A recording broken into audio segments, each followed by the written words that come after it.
Masters, slaves, masters versus slaves. In the last episode of History Tea Time, we broke down white slavery in the Ottoman Empire. This time we will bring you on a journey to about 100 BC in ancient Rome.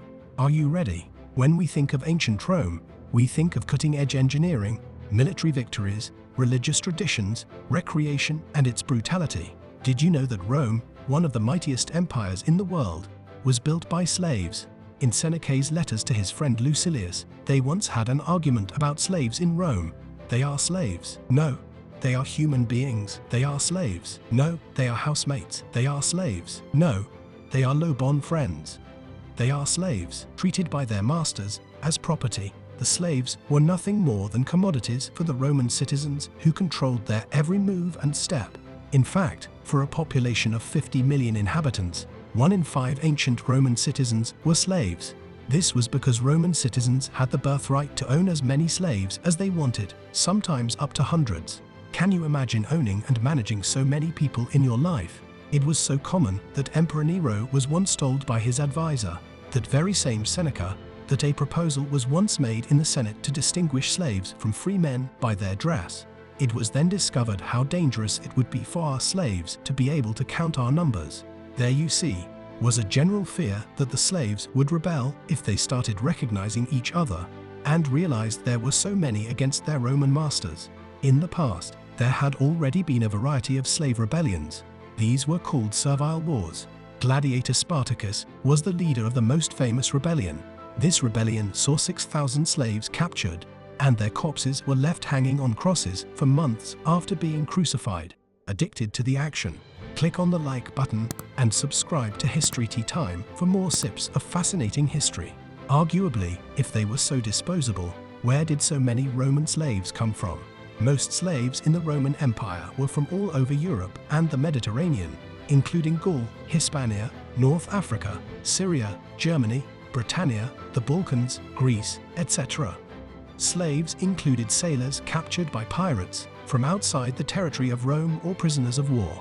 Sometimes, during hardships, parents who were Roman citizens would sell their children into slavery for money. So, what did the Roman slaves do every day? More muscular slaves became doorkeepers or janitors, and others were given the positions of gardeners, cleaners, handymen, fetchers, etc. Intelligent slaves became accountants, cooks, or secretaries that taught their masters' sons. The most esteemed position for enslaved women was working as a personal attendant or nurse for their mistress. There were other types of slaves too in the Roman Empire: gladiator slaves or celebrity slaves. They were the kings of entertainment. In 264 BC, Decimus Junius Brutus told his son to make 2 slaves fight for him, and hence introduced gladiator shows to the Romans. Prisoners of war and criminals went on the path of becoming gladiators based on their strength and physical appeal. Due to the beauty and good physique of the gladiators, ancient Romans would often craft pottery and make jewelry out of their names. Gladiators had to fight to death under the watchful eyes of giant crowds. Popular fights were held at amphitheaters, especially in the Rome Colosseum, the largest of them all. Gladiator shows finally ended in 404 CE. There were 4 classes of gladiators: the Samnite, the Thracian, the Murmillo, and the Retiarius. They had a school called Ludus and were trained by ex-gladiators known as Lannister. When compared to the lives of other slaves, the gladiators had it easy. They only fought 5 times a year, and for the rest of the year, they were living as prisoners in a fortress where they would train all the time for their fights in the arenas. They were provided with medical attention, 3 meals every day, and heavy-duty equipment. Their lives were better than the servant slaves who were kept in chains. Servant slaves, on the other hand, were constantly under scrutiny and had to wear chains around their feet. What did a day in the life of these servant slaves look like? A typical day in the life of a servant slave was very harsh. Their days began before sunrise. There were a number of jobs to accomplish in the house. The first one was usually igniting up the hypocaust, an ancient Roman heating system. If the slaves worked in a household, they would help their masters take a bath and dress them. They were also required to serve food and drinks. Later, when the masters were not around, they would clean the villa and wash clothes. The slaves would sleep in places that looked like bonds and were given much less to eat. There were people in even worse conditions than the servant slaves. They were unskilled labor slaves. Unskilled slaves were usually enslaved after a punishment. They had very short lives and were employed in fields, farms, or mines. They were easily replaceable and came at quite cheap prices.